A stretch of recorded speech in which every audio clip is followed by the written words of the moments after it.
How can the races present in your world affect the development of cities and industries? What do armed lizards and great apes have in common? How does convergent evolution influence world building? Does anybody know where I can find a dwarf with dreadlocks? I'm Carrie. I'm Josh. And I'm Monica, and this is the Worldbuilders Podcast.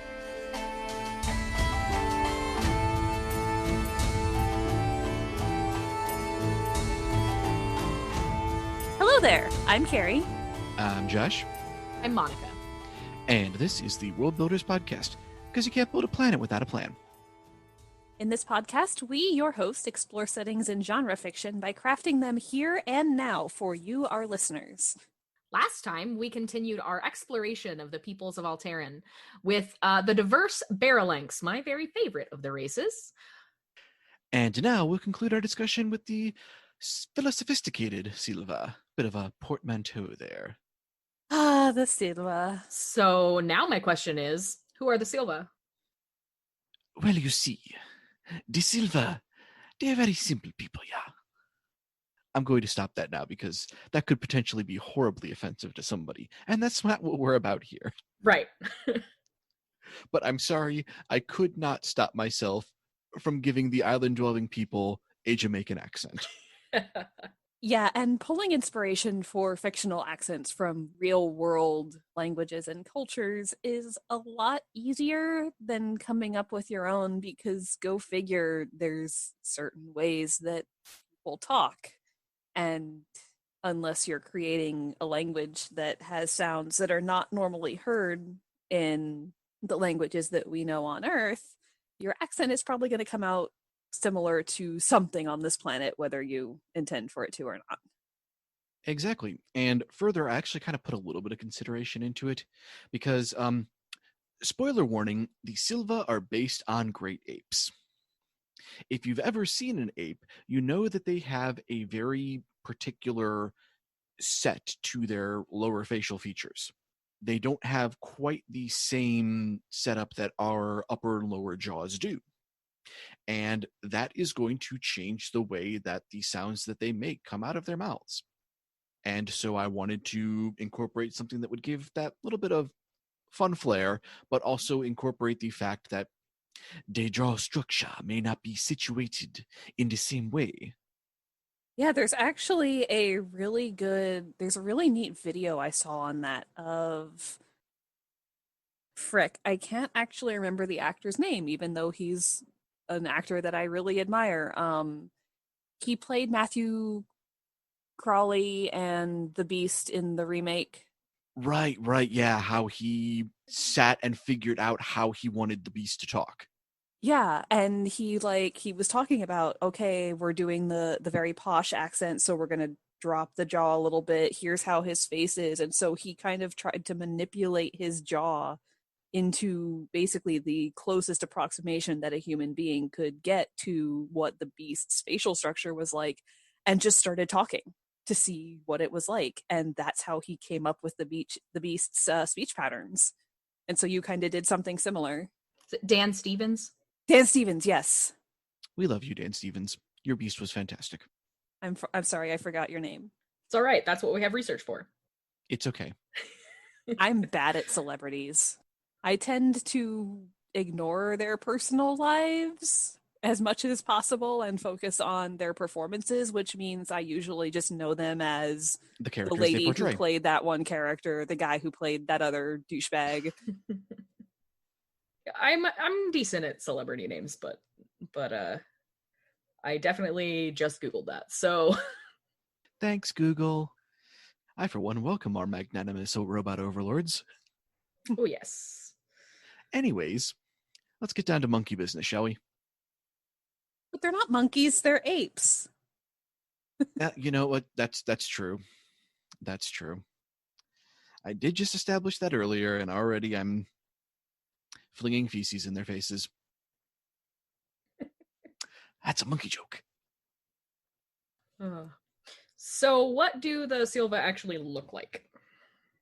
So essentially the design that I wanted to go with for them was something along the lines of if they had undergone a similar evolutionary chain as to how we arrived at humans, but kept more of the great ape physique and overall body style, so to speak. So they're shaped roughly similar to, purely bipedal humanoids, but they do still retain the slightly longer arm structure and slightly shorter leg structure. So they're still perfectly capable of doing all of the things that a great ape could, such as knuckle walking if they decided to do so, or brachiation through treetops, which is important because they live in a densely forested jungle. Yeah, it would be important to be able to get through the trees if you have, if you live there. Also, could we just stop for a quick second and talk about how great of a term brachiation is? It's good. That's a really, really great term. It's a great term for meaning swinging from tree branch to tree branch. It sounds so fancy for something so simple, and I love it. Wait, so why do they call it a brachiosaurus? Is it just because it has a long, swingy head? Maybe. Also, aren't brachiosaurs not real? I think that's brontosaurus. You might be right. Either way. So the reason that brachiosauruses are called brachiosauruses, their name literally means arm lizard. So brachio is probably related to arm. So brachiation is like arm movement, arm swinging, arm motion, basically. Yeah. So brachiosaurus is arm lizard. So just, I don't really know why, because they just got a long neck and not long arms. But you know what? I'm just gonna go with it. It's fine. Yeah, it's not like we require a whole lot of sense when it comes to dinosaurs. So according to Wikipedia, I don't know how far I would take the information there, but it's in reference to its proportionately long arms, I guess. So proportional to its body, it has long arms. Yeah, that would make sense, because the front half is definitely elevated compared to the rear. So it does have longer forward legs than it does rear legs, but they're not technically arms. But anyways, that's neither here nor there. Yeah, TIL. That's your animal fact for the day. Animal fact for the day. Reptile fact for the day. Yeah. So the Seelvah, so they're like humanoid-ish ape people, and they live in a densely populated jungle. What inspired you to come up with these particular people? This is going to be another really simple answer. I love apes. They are hands down one of my favorite species that we share a planet with. There you go. They are phenomenally powerful creatures, but they're not overly aggressive. The only time you really can figure out just how strong a gorilla is if you've done something to piss it off. Right. Gorillas can be pretty aggressive if you get in their business. But you just don't, period. Yeah. Like, I don't want to get anywhere near a silverback. No, thank you. Goodbye. Don't mess with them. You won't have a problem with them. And don't mess with their kids. It's one of those things because they're big. Like, I love big mammals. For anybody who does know me, rhinos are my thing. But I love big animals. And part of that is because I really like predator-prey interactions. And I find it really interesting when they don't really have predators. When the adults of the species just don't have predators and how they interact with the ecology around them. Yeah, they like plants and bugs. Mm-hmm. Yeah, and like rhinos are really big and they eat grass. They don't and like trees and twigs and bushes and things. They don't actually eat. They're not omnivores. They're just herbivores. And a lot of large mammal species are like that. That's my area of interest just in general. So I agree with you that apes are fantastic. Yeah, and like we talked about last week with the rule of awesome, it can be a great starting point for new things for your world. I really like gorillas. Let's put gorilla people in this world. Okay, now where do we go from here? Well, that's a good question. Where do we go from here? We've decided that we like gorillas and we want to make gorillas a people. So how do we make them a people? Well, the first thing we do is we establish very early that gorillas are actually pretty intelligent as far as other species go. So let's exemplify that and make them particularly intelligent as a people. Someone who values research and learning and curiosity and investigation and just looking out at the world and thinking, I wonder what makes that tick. And then I decided, okay, well, but they're still gorillas. Silverbacks, they're, a very large mammal. They're very physically powerful. So let's retain that. Okay, they're still very physically strong. Why is that? Well, partially because of their own nature to begin with, partially because they're also really good martial artists. Because, oh, hey, here's a fun thought. Like I mentioned earlier, they're not overly outwardly aggressive unless provoked. Maybe given the extra bit of intelligence from evolution, these guys actually don't like fighting. They don't, believe in violence. Okay, this is a good idea. Let's continue. How does this work? Well, okay, maybe they don't like the idea of a fist. When you're closing your hand into a fist, you're closing your heart off and you're closing your mind off to the possibility of anything other than a violent interaction. So we have an intelligent, physically powerful, martial artist, ape-like species who uses an open-handed grappling combat style. They thrust, they, use your own momentum against you, but they don't outright punch you because they don't believe in closing their hand into a fist. Now we're onto something. Definitely. It's a really interesting line of thinking there, because it sort of turns a lot of stereotypes and a lot of sort of predisposed notions on their heads, basically. Mm-hmm. And it tracks with real world martial arts philosophies as well. There are arts out there where the goal is to beat each other into a pulp. I do not practice those arts. I am almost a second degree black belt in a martial art called Choi Kwang Do, first degree black belt purple stripe, which is a martial art all about self-defense. And our first lesson is, if you can run, run. If you can talk your way out of a fight, talk your way out of a fight. And I was taught by my instructors and taught my students in return, if you're ever in a verbal confrontation and you feel the need to put your hands up in case you feel like the person who's confronting you is about to get physical, we teach our students, put your hands up with your hands open. Because if Joe Schmo across the street sees what happens and something does go down and the police ask Joe Schmo for a statement, if Joe Schmo witness saw your hands closed, he's going to tell the police that you were raring for a fight. But if you're backing away slowly and your hands are open like this, the listeners can't see my video, but if you have your hands open in front of you, that's a defensive posture. And Joe Witness is going to tell the police, hey, Carrie didn't want to fight. She was trying to get away from that guy and he swung at her. Right. And a lot of that is about body language. We read body language really well, as a species. And I think a lot of it has to do with how you position your physical body in space, to give that perception of wanting to protect yourself, but by trying not to instigate a physical fight. Mm-hmm. And so the Seelvah's mentality of keeping your hands open all the time not only tracks to the practical purposes of an open-handed posture if you don't want to fight somebody, but I think the extra step of having the philosophy of closing your hands means closing your heart. I think that's really freaking poetic and awesome. Definitely.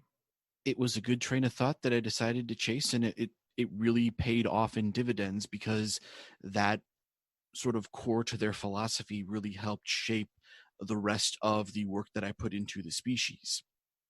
Yeah, for sure. Yeah, laying that groundwork helps you to build more onto that. Because obviously these are very intelligent creatures, but they're non-violent. So, all right, they live in a jungle, but they're a civilized people. Well, obviously, they're not going to start cutting down all of the trees. They're going to do something similar to what the Baralanks do and actually work the trees into architecture. And so Seelvah villages are just seamlessly integrated into the canopies of the jungle as these glorious, sort of elvish architecture, lots of swoops and swooshes and no real hard angles or lines, everything just blending together into the natural canopy of the trees. Because obviously the trees are a living thing, they don't want to hurt them. Right. Now I have a question that's on more morphology rather than the philosophy that is in the Seelvah. So we were talking about gorillas. Now, do they always look like gorillas to an extent, or is it really more like the apes in general? So like orangutans or chimpanzees or like gibbons? I primarily base them on the great ape because those are my personal favorite. And in fact, as you mentioned, the silverbacks, that is where I drew the name from, was the silver coloration of the back fur and just putting it in their own terms, da Seelvah, silver. That is really clever, and I absolutely did not follow that. I mean, like, I didn't make that connection until just now, so perfect. I like it. And that's actually, even though I know it's primarily a male trait for the actual silverback gorillas, it's something that is pretty much ambivalent between the genders, because I decided to adopt it into another morphological thing where as they age, the silver fur spreads from their back and sort of winds down the arms. Okay. In kind of like a vine-ish pattern. Perfect. That's neat. I liked it. All right. Okay. Now we can get back to philosophy. I just wanted to know because I care. I love connections to real world animals and plants and things. So obviously. Their home is an archipelago. It's a chain of islands. It's definitely and totally out there as a possibility that other islands may have other categorizations of apes that evolved into basically a cousin species. Mm-hmm. So you might have ones that were more based on the orangutans or the chimpanzees. So I like me some gorillas, but I mean, when I was a kid, I loved anything that had similar color hair to me. I'm a redhead, for those who do not know. So orangutans were my favorite because they look red. Yep. And so that has carried over into my adult life. I love orangutans. Literally just like I started liking them because they have the same color hair as me. And there's nothing wrong with that. Yeah, and we're talking right now about a very small portion of the planet, so there could be other places around the world that the characters that we're dealing with right now haven't explored yet that have an orangutan branch of the Seelvah family. And they might not call themselves Seelvah, they probably call themselves something else. Exactly. And that's actually a real world phenomena where things can evolve on different points in the planet in very similar, if not identical fashions. Right. And it a lot of that comes down to their habitats too. So like convergent evolution is one of my very favorite concepts in evolution in general. And we've already talked about one of my favorite animals that did that. I think it was in the first episode. But yeah, so convergent evolution happens. So you could very well see two different species evolving in the exact same way because they live in similar environments in different places in the planet. So yeah, it's fun stuff. It's a thing we like. And go figure, this planet with a lot of energy lines crisscrossing about it, convergence kind of works. Yeah, things coming together. It's like a theme or something. Crazy, I know. It's like I put thought into this or something. A lot of thought. So much thought. So we're developing these 8 people, these Seelvah. We've decided they're intelligent but still powerful. We've decided that they practice a martial art, and this all bundles together into the idea that the Seelvah very much prioritize and value the idea of the individual seeking their version of perfection. They highly value individuality, pursuing your own path, doing things the way that you think they need to be done because that's what works best for you. And this is why they both are very intelligent and like learning new things and satisfying curiosities, and also physically train themselves to maintain that level of power and agility and grace that you might expect from something described as being a very efficient martial artist. Because they want that balance. They want that center point of, hey, I am the best version of myself. And that's one of the things that like we can connect with really well, because that's kind of what humans are trying to do. We are trying to be the best versions of ourselves. That's one of the reasons why we study at university. One of the reasons why we have goals and try to meet them is that we are trying to be the best versions of ourselves. So we can find that connection between us and this race of people. And we talked about, I think it was last episode, we talked about how finding that connection is the only reason you're going to keep reading something. Mm-hmm. Now, for the Seelvah saying, that they're very individualistic, would you say that they live more solitary lives out in the world, or are they also kind of community oriented where, okay, you're on your journey, I'm on my journey, let's walk together and help each other out? They are very communal. They love being around anyone and everything because every different person that they can interact with in their own life is a different angle that they can look at something from. It's a different thing that they can experience, different stance that they can learn from. What makes this person do what they do the way they do it versus how this person does the things that they want to do.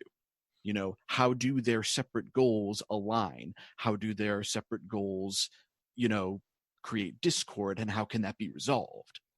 They are very much almost tirelessly curious about the world and everything that lives in it.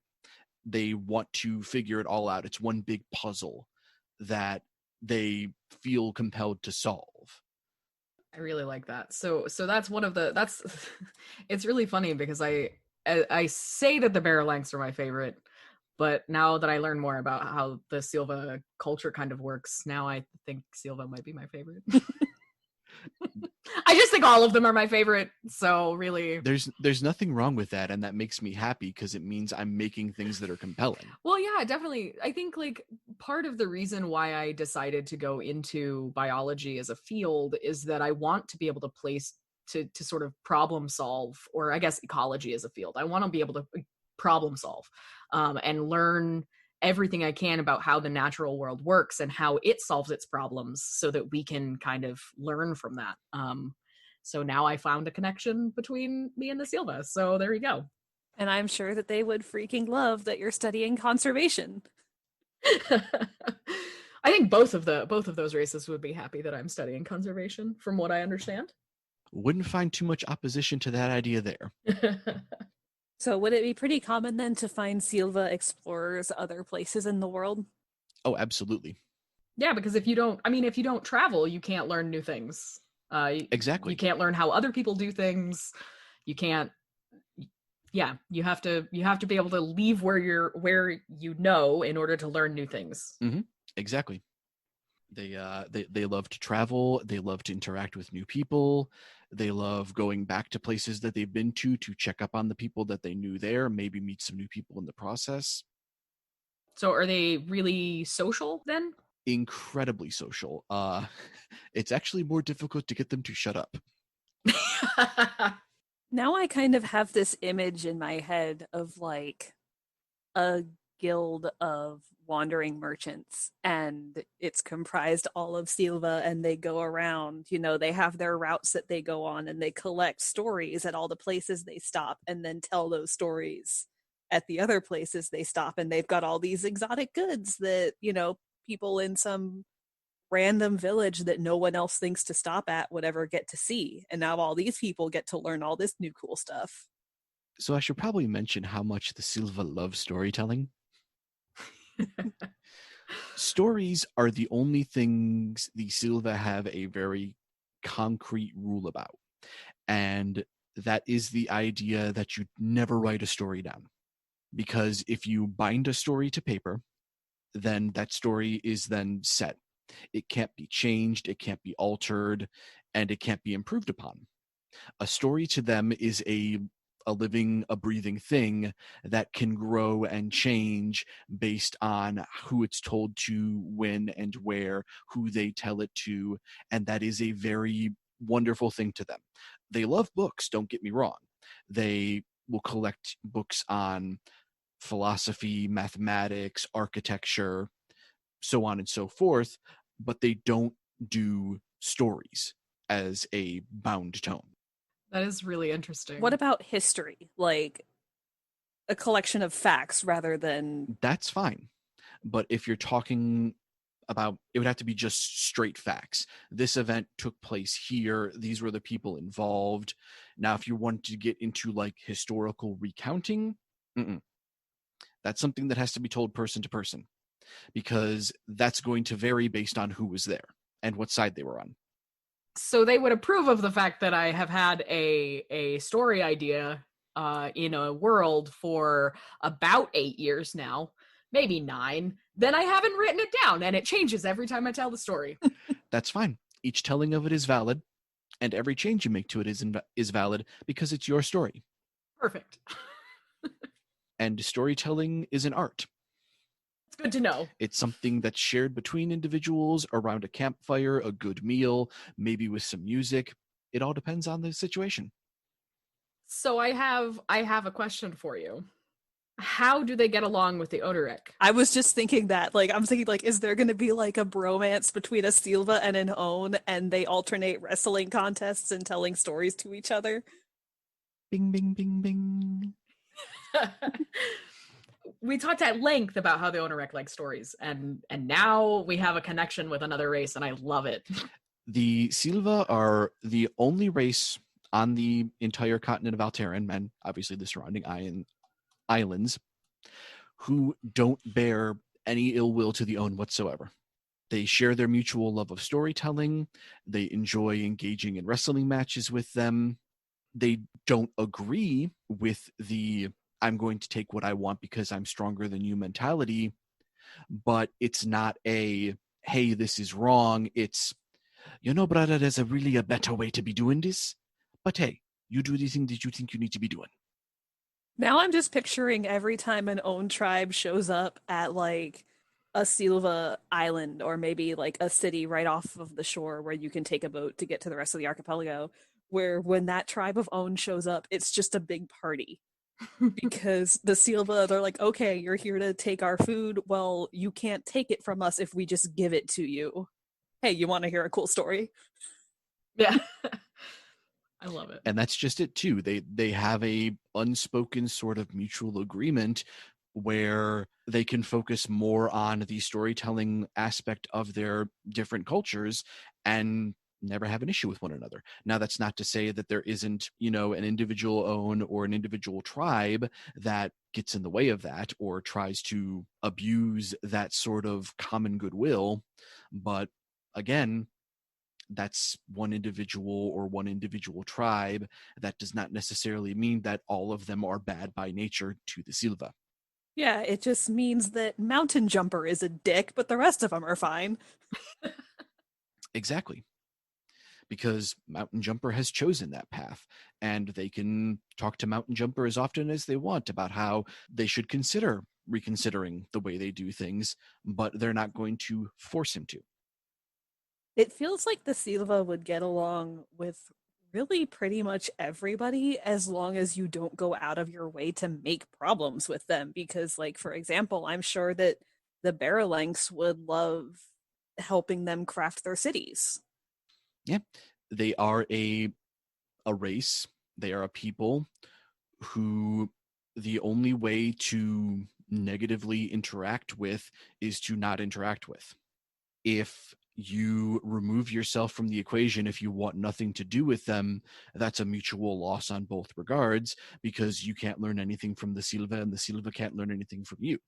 And that's the only I guess, negative way to interact with them, because they may not agree with the way that you as an individual or your people as a people do things, but they would much rather hold a debate about it than tell you, hey, that's wrong, do it our way.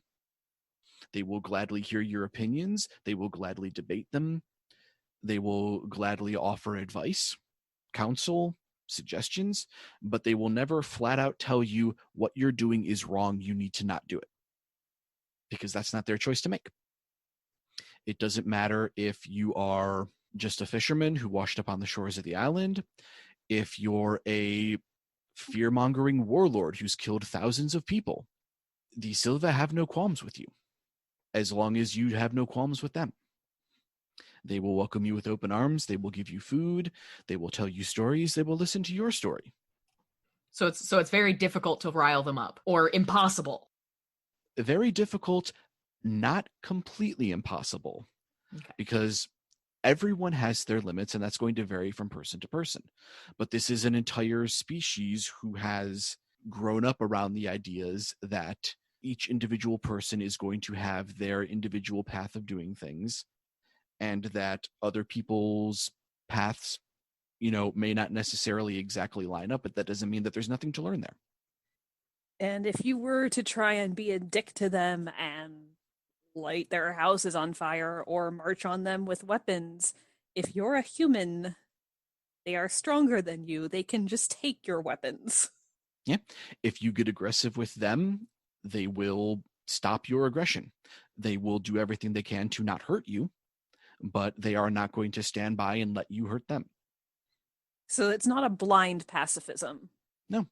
They realize that violence and aggression are things that exist in the world. They choose not to subscribe to them because that's that many individuals who violence and aggression have no sway over. Neat. I just like them. They're great. I like them too. That's why I made them. So on other details about them, they have their own instrument. Okay. That they crafted. It is an instrument that basically only a Seelvah can play, because it is a fusion between a guitar, a violin, and a harp. And the reason that basically only they can play it is because it requires that level of dexterity of all four limbs that only something like an ape could have. Right. I have no idea how it would actually sound in the real world, because it's not an instrument that can actually exist in the real world, because there's nothing that could actually play it. But I like to imagine it's very beautiful. I once actually found a video on YouTube, and it was a clip from something called Animusic, which was like these CG rendered fictional instruments that were playing music. And I distinctly remember seeing one that reminded me of that instrument. I'll have to look it up again and see if I can find it to show you. It wouldn't surprise me. Because it was really freaking cool. But yeah, a harp/guitar that you can also bow like a violin. It can be strummed, it can be plucked, all at the same time. And it's theirs, because music is pretty cool too. It's a great addition to a story, or stand alone on its own. If anyone who does like sound engineering wants to try and play around with samples and come up with what that might sound like, I would be really interested to hear that. Yeah, for sure. Yes, but also good luck, and I'm sorry. Well, I mean, you can pluck a violin and a cello and a bass, and you could probably bow a guitar. I'm not sure it would sound that great, but you could probably attempt it. Sorry, that was... Yeah, I don't know how that would go. Well, we have a guitar in the house, and we have a bow. Raoul would come in here and ask why we were murdering cats. Quite possibly. True. Disclaimer, we do not advocate or endorse murdering cats. I was just about to say that. Obviously we all care about animals, so... And by we all, I mean, like, it's obvious coming from me, but it should be obvious. I wouldn't be friends with anyone who would. Anyway. That was hyperbole for the sake of hyperbole. Don't worry. All cats are safe. Okay. So we know what they look like. We know how they approach the world. We know that they play instruments and that they love telling stories. What else do we need to know about the Seelvah, I guess, is the... Well, they have a sort of elegance in simplicity outlook on things because they do like to travel a lot, see the world. So obviously, while they have homes in the archipelago, they're not ridiculously fancy and particularly over-engineered, basically. It's very beautiful architecture, but very simple because they don't want to have too much material attachment holding them in one place. The things that matter most to them are things that they can pack up and take with them, like a favorite book of philosophy, or, you know, their instrument if they choose to take it with them, or little trinkets, rocks they're particularly fond of, a neat shell that they particularly enjoy looking at. And that is also a way to gain increased levels of favor with them, is by giving them a little something to remember you by in your interactions with them. Some little trinket or doodad or what have you that they can carry with them and remember you in their travels. I love it. So with my earlier idea of the traveling merchants, you're not as likely to see one of them if they're making a career of it, but you would see their whole family going around. Quite possibly.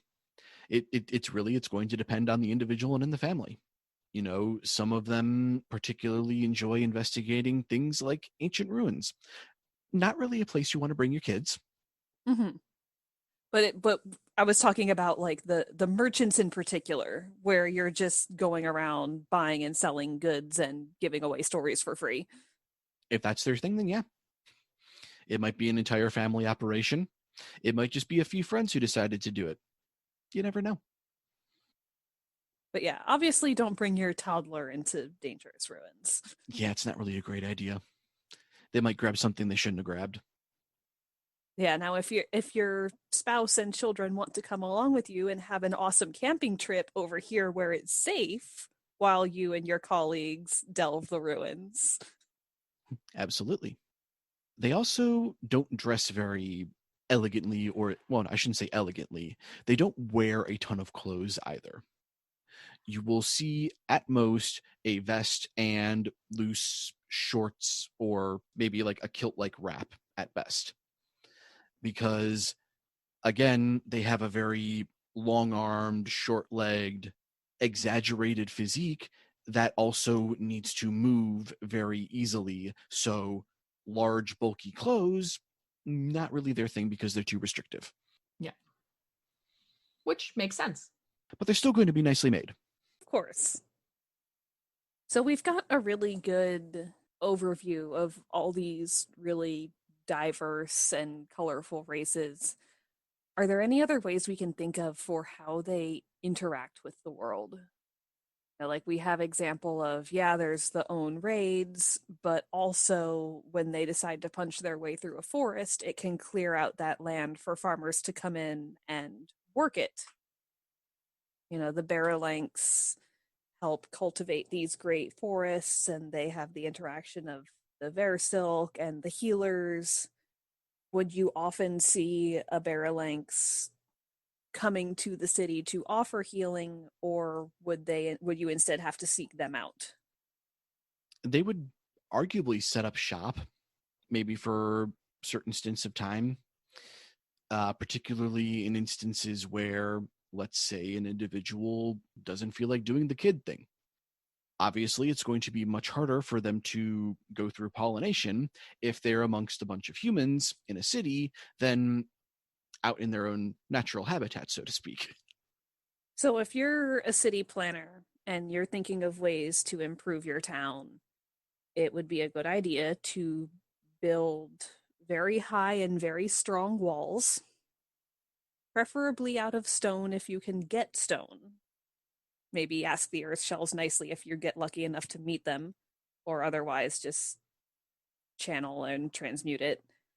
And you're going to want a lot of open natural spaces, a lot of parks, so that you're inviting to any Barolangs who want to come in and offer their medicines and their fabrics to your people.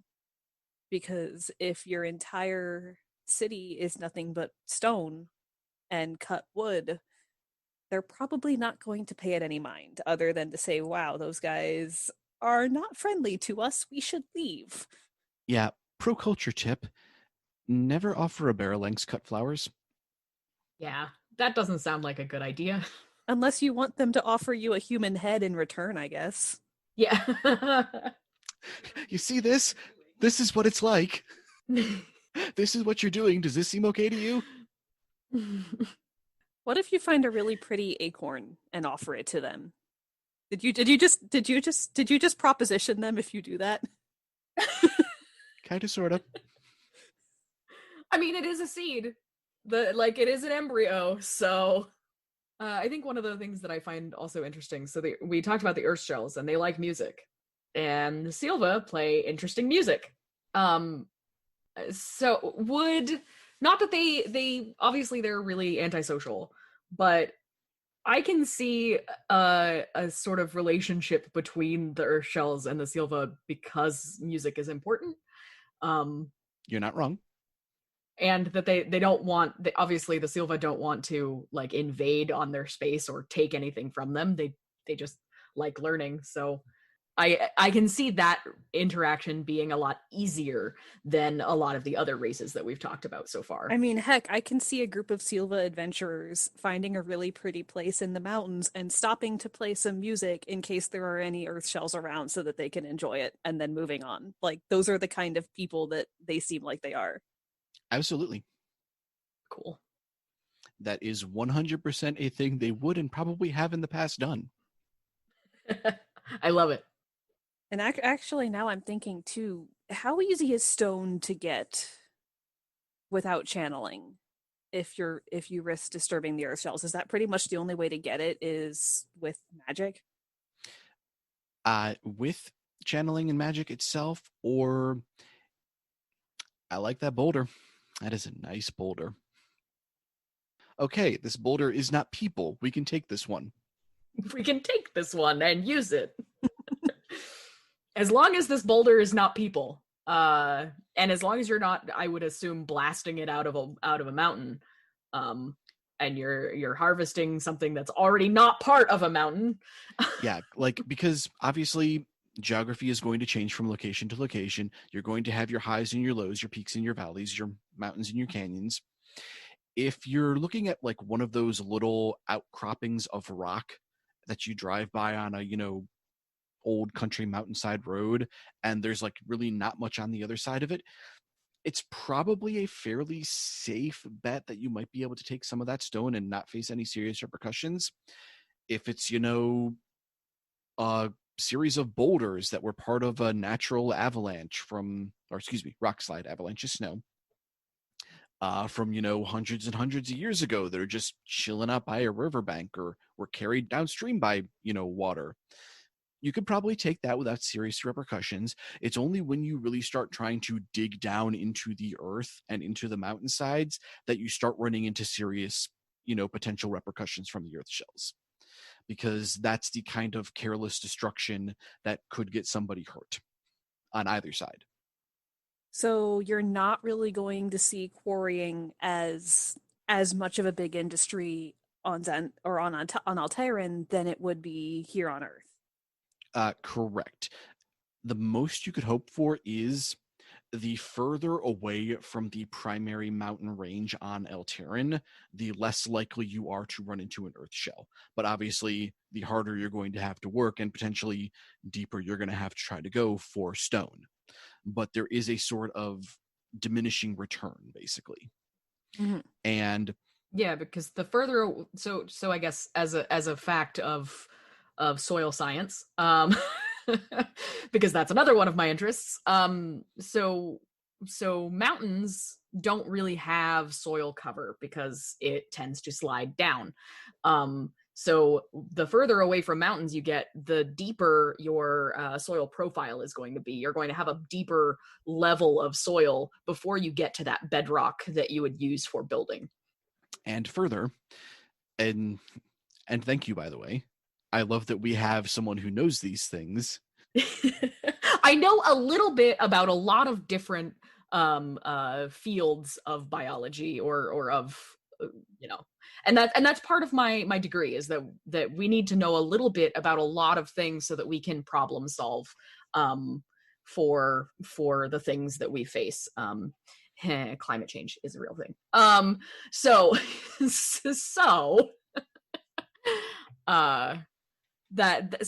knowing a little bit about a lot of different things actually makes me really happy, because then I can get an idea of how a lot of different things work. Mm-hmm. And if you talked to me before I took my soil science class, I was grouchy about taking a class about dirt. And now I would like to take more soil science classes. That's something I'm actually interested in. And I think now that I have a better understanding of more things, I would understand soil a little more.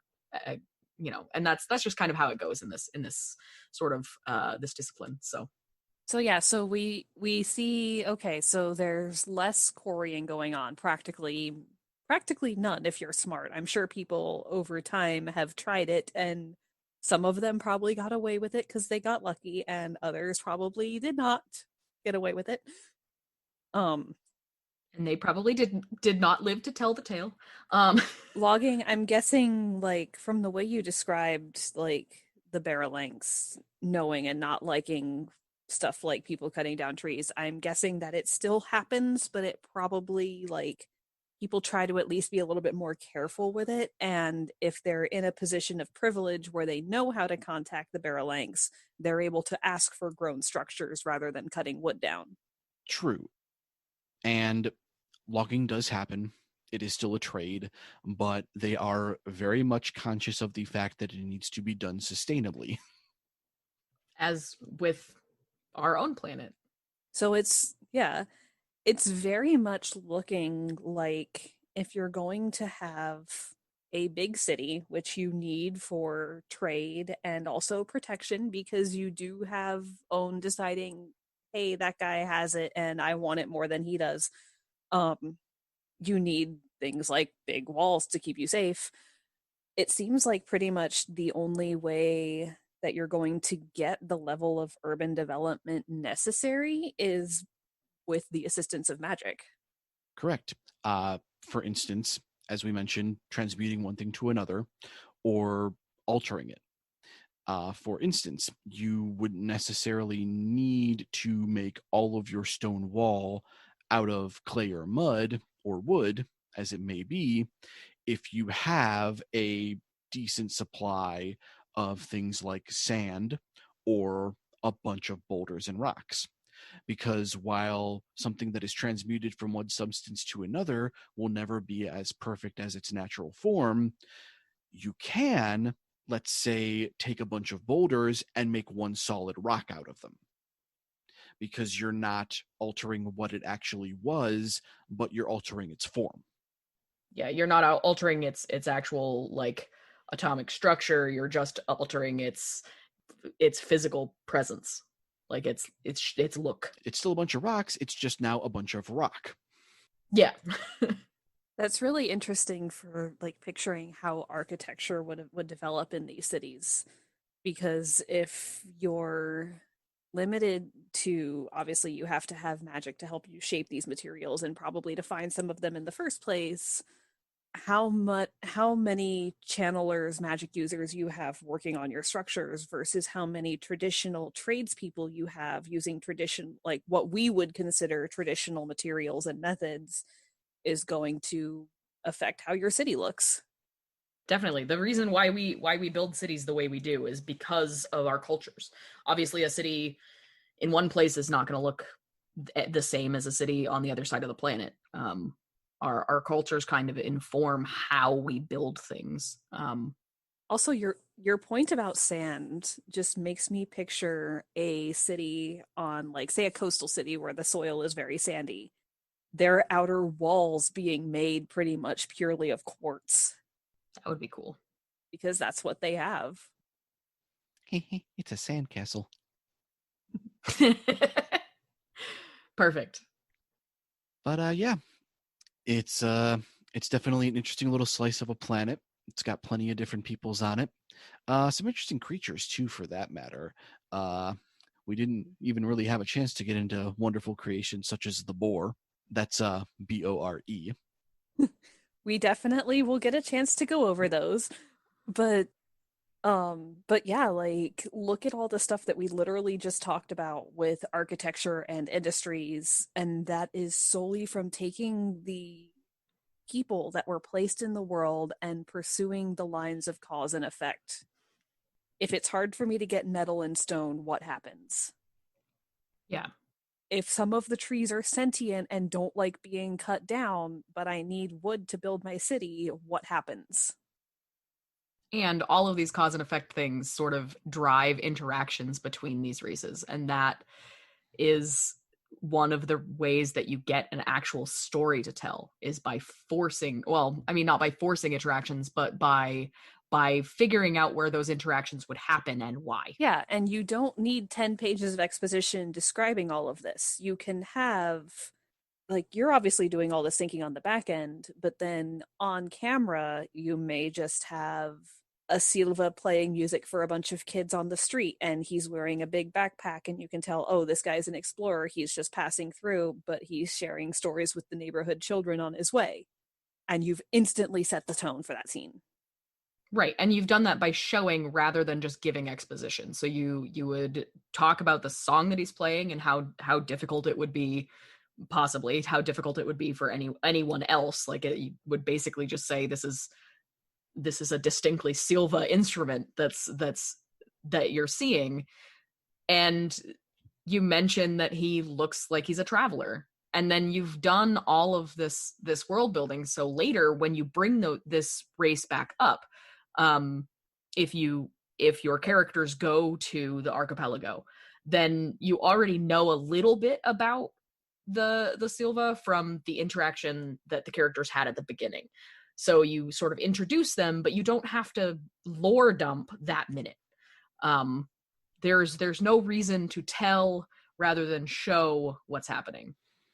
Yeah, one appearance by a sideline character in, the passing description of a town does not mean that you need to go into the complete and total history and genealogy of the people.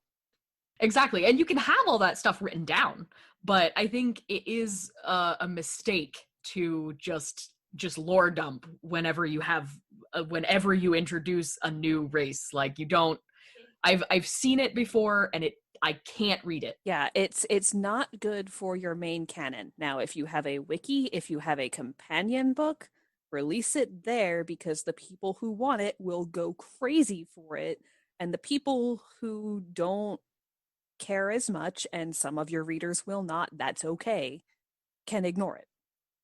Definitely. It's all about that balance. Yep, I think the Seelvah might be my new favorite. It's okay. Oops. There's nothing wrong with that. Just wait until we get out in the rest of the world. Oh, the things you'll see. So, yeah. How about those fan questions, guys? Yeah, we have another one from our Discord. If you are not on our Discord, it's a pretty fun place to be. By the time this goes live, there should be the website up, and you will be able to join it right from the main page, rhinobot.net. Look in the sidebar. Exactly. So from the Discord, we do have a question. So it is, any tips for creating races to exemplify certain traits of your world without resorting to Planet of the Hats? The examples that were given were like, all dwarves are short and are bearded blacksmiths, and all elves are stuck up and live forever. It's viewed as a personality, but it isn't. So it's not a personality, it's just a hat they wear. And yeah, I guess any tips on creating a race without putting them into a pre-designed hat. I mean, that's basically been these past several episodes, is how do we take an aspect of the world, or even just an aspect of the sliver of the world, and use that to help highlight it. Every single one of the races that I have presented to you so far, they all interact with that same network of energy that courses through the planet. They all do it in a different way and to varying degrees of success, and it all has an impact on the place they live. Exactly. And yes, we've gone over broad strokes of this is generally how these people interact with each other, or generally how their culture is formed, but it is not, that's not on the individual level. We are talking broad strokes. So on the individual level, they may vary on how much or little they participate in their culture. There is always variation at the individual level that we don't see at a population level. Mm-hmm. And you're going to see more of that when you start exploring characters. You know, you've got your broad strokes, you've got your generalizations.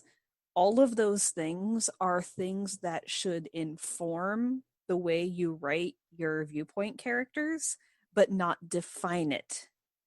For example, we see that when the Seelvah and the Own get together, it's a party, except, oh, Cliff Jumper is a dick because he tried to push around a Seelvah that one time. Exactly. Well, does Mountain Jumper learn from that? I think I just said Cliff Jumper, who's a transformer. Sorry. It's okay. He's probably dead by now anyways. Spoiler alert, Cliff Jumper dies a lot. But yeah, so Mountain Jumper was a dick to the Seelvah during one of these parties. Do the Seelvah step in and try to teach him better? Does his own tribe beat the crap out of him for messing up the party? Like, and the next time they interact, do they have the same interaction? So has Mountain Jumper changed since the last time they interacted with each other? We see with the Barrelanks how some of them are such great healers. One of them might live in the city park all the time and very rarely, if ever, go back to their native forest. You might have some who are like, no, I'm staying out here. You can have my medicine, but you have to find me first. Exactly. Or some of them may not always make like healing salves, and instead they make more potent chemicals. Drugs. You're talking about drugs. No, I'm talking about drugs. Sorry, guys. That's, I mean, to be fair, well, I guess alcohol technically is a drug, but man, the hops and barley. Yeah, exactly. Or wine. Could do wine as well. Wine, yep.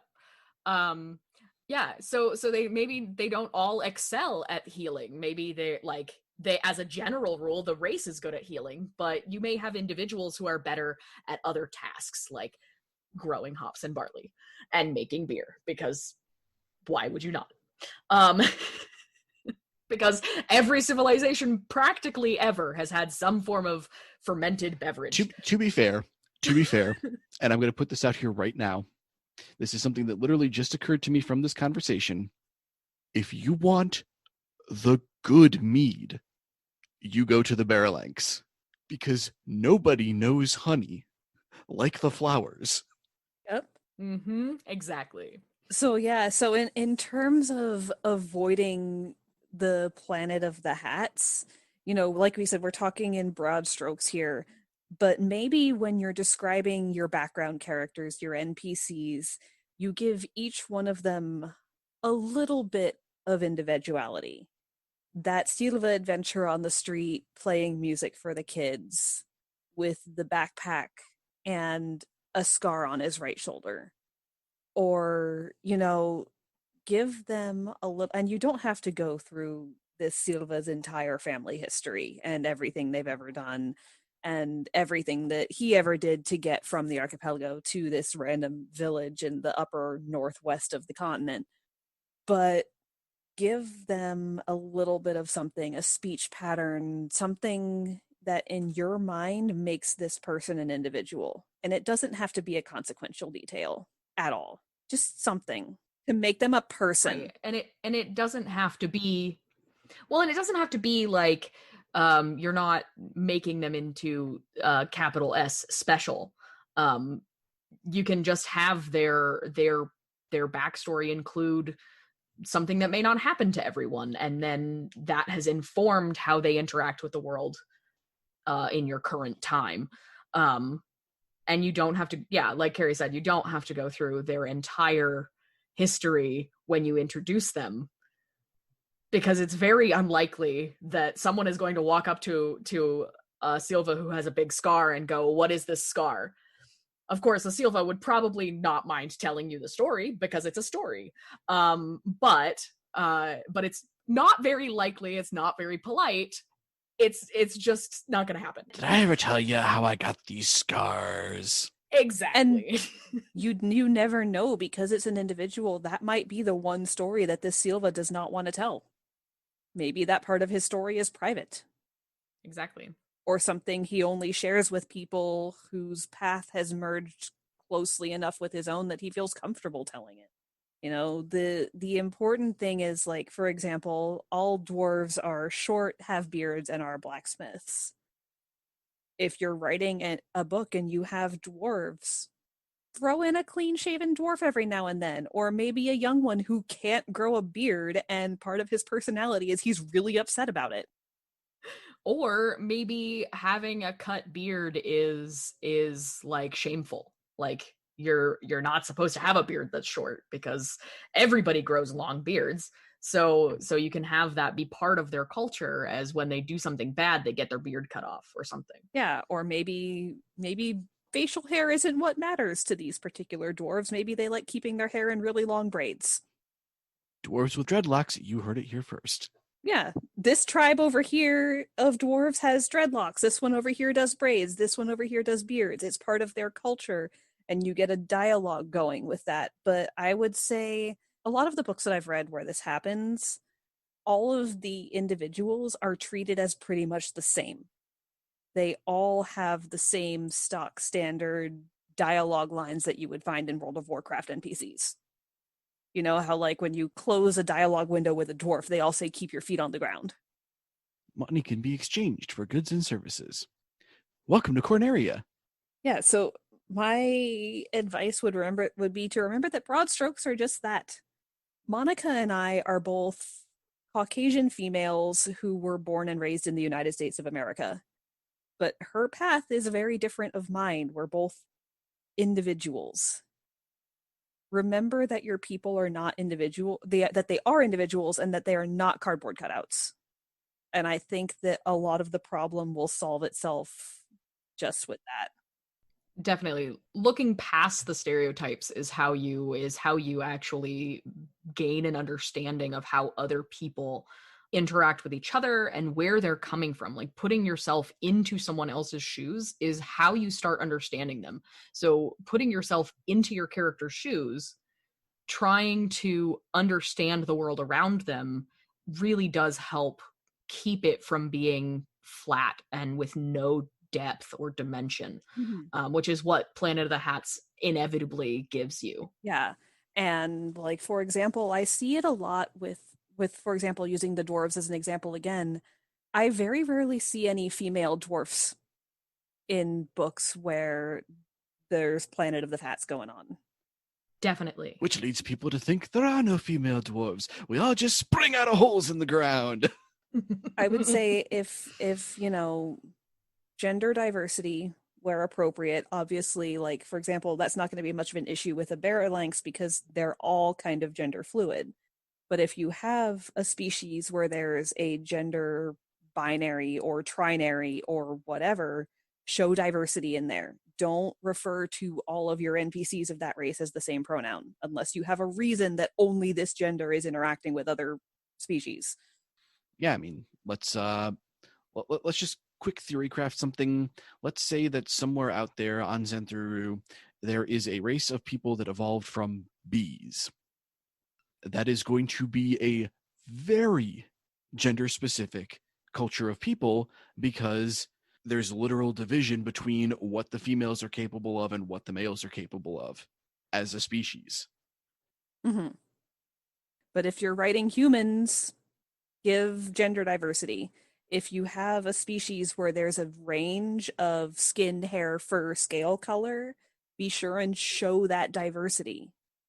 Don't make everyone the same gender, the same color, the same species. Oh, look, it's another platinum blonde, green-eyed elf. Exactly. Just by showing a spectrum of sexualities, if you're showing a wedding happening in the background, a variety of fashions, having diversity in your world just in the most basic common sense is going to avoid cat syndrome a lot of the time. Definitely.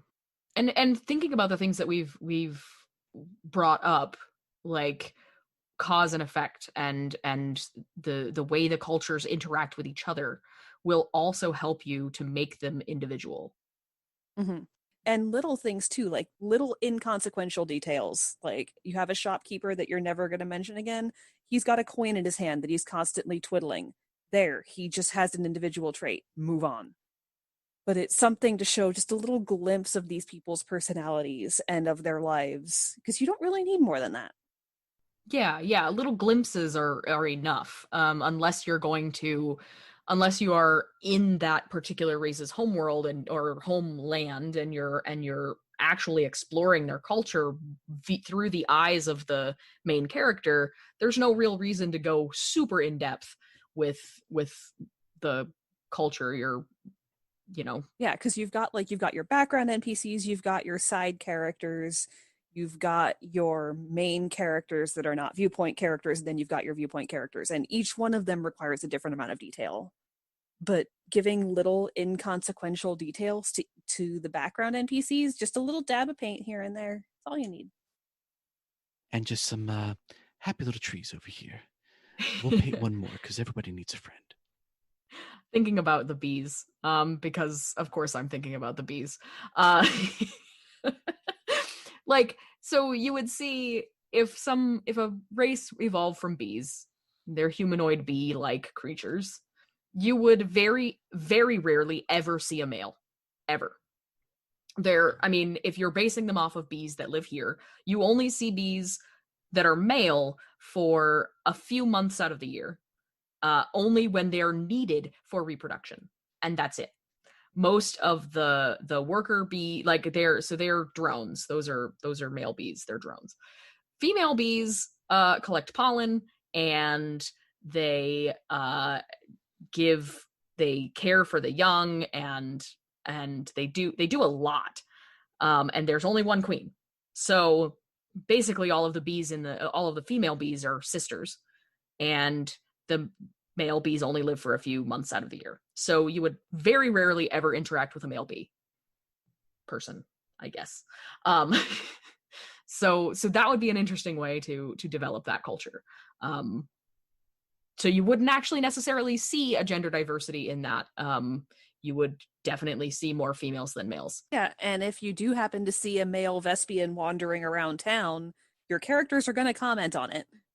Exactly. And like they're probably in search of a new queen because their queen died. Or maybe their hive was attacked by a badger because honey badger don't care. Because badgers like to shake bee nests, apparently. And those are called hives, Monica. Anyway, sorry. I had to talk about the bees. More biology facts for you guys. That's what I'm here for, really. Biology facts are important for world building, but I think that pretty much does it for this time.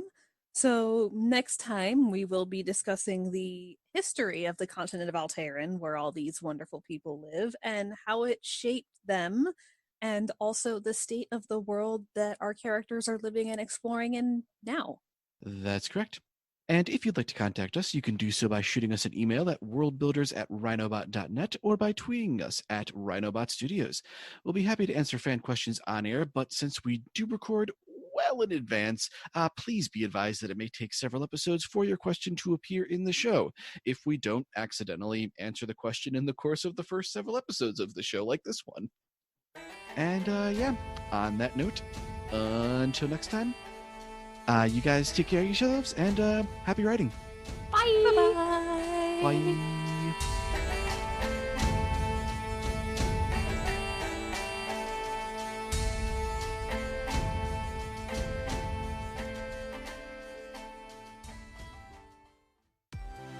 This show is a member of the Rhinobot Studios family.